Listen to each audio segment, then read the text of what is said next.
Recently, NFL legend Ray Lewis spoke out against Shannon Sharpe, not for his time on the field, but for what he's been doing after the game. Instead of using his platform to uplift and inspire people towards something higher, Shannon, who became a TV sensation, has been promoting a lifestyle that pulls people deeper into worldly things: fame, money, vanity, and moral compromise. It's the kind of influence that looks fun and successful on the surface, but spiritually, it's dangerous. Because once your heart starts chasing the world, it's easy to turn your back on God without even realizing it. And that's exactly what we're seeing. A public figure using his platform not to point people to truth, but to normalize everything that distracts them from it. This is more than entertainment. It's a reflection of how spiritual corruption hides behind fame and charisma. Take a look at what Ray Lewis says. Success, some number like that. But Shannon Sharpe, did you think he was one day going to be a good TV guy personality? Yeah. So you knew he was made for TV? Yeah. And would he say he's going to do it? Yes, he had already started prepping. How much before he retired did he tell? He'd been started. Oh, so he's known he's going to be doing that. Yeah. So you're not surprised by the success he's having with his podcast and TV and him and Skip and Stephen A., all that stuff? No, I'm not surprised. I'm shocked at his content.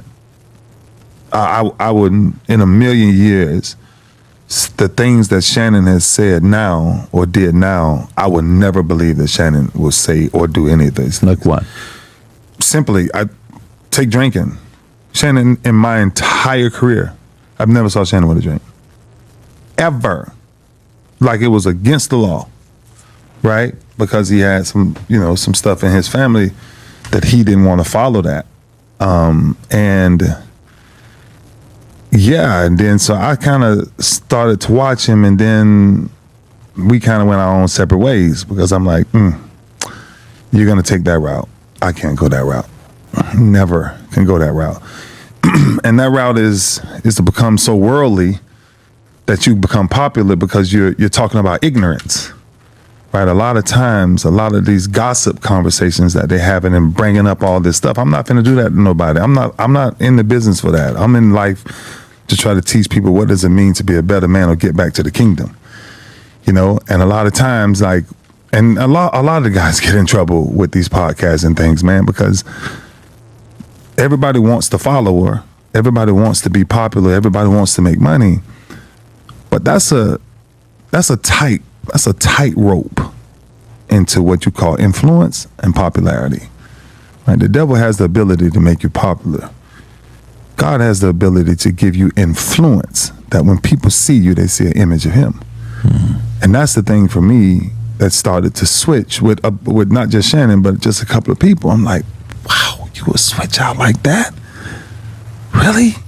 And I would never, ever. Why? Because of the respect that I have for my mother, my daughters, my granddaughters, life, period. And I think men, given these new platforms, we've overrode what the platform is actually for. The platform is supposed to help somebody find a new direction. We don't help. Everybody just gets on. Everybody's talking now. Everybody got a podcast. Everybody's the new marriage coach. Everybody's the new relationship coach. And ain't nobody coaching themselves. Because if you were coaching yourself, when it says power of life and death is found in the tongue, then go back and check out a couple of your episodes and ask yourself, do you give life or do you give death?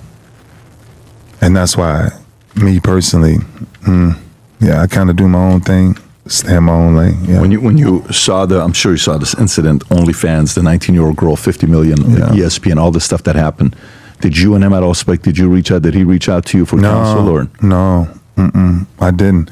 We don't have that relationship like that. You know what I'm saying? When I was younger, we had that relationship. But Shannon just kind of did some really awkward things, right? And I told him years ago when we was doing TV together, some stuff came up, and I said, "Bro, you know me.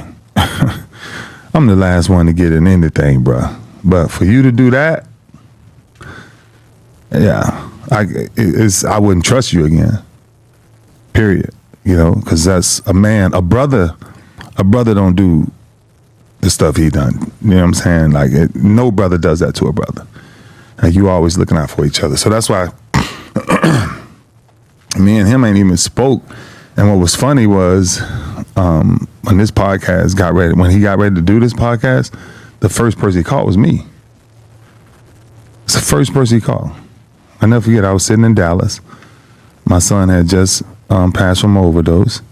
And he was like, bruh, man, I'm thinking about doing this podcast. You want to do this podcast with me? And I'm like, bruh, look, my mind, I'm going through a lot. I got a lot going on. And more than that, just personally, I don't think our messages match. Not on this side of life. Like, they just don't. You want to do other stuff and talk about gossip stuff. I'm trying to bless people. Yeah, so, yeah, I ain't talked to Shannon, however long since that's been. 10 plus years? We saw each other at the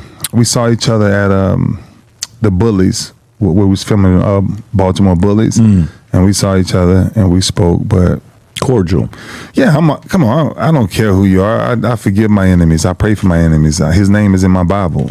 We can see that Ray Lewis stood for the truth and godly morals, not worldly morals.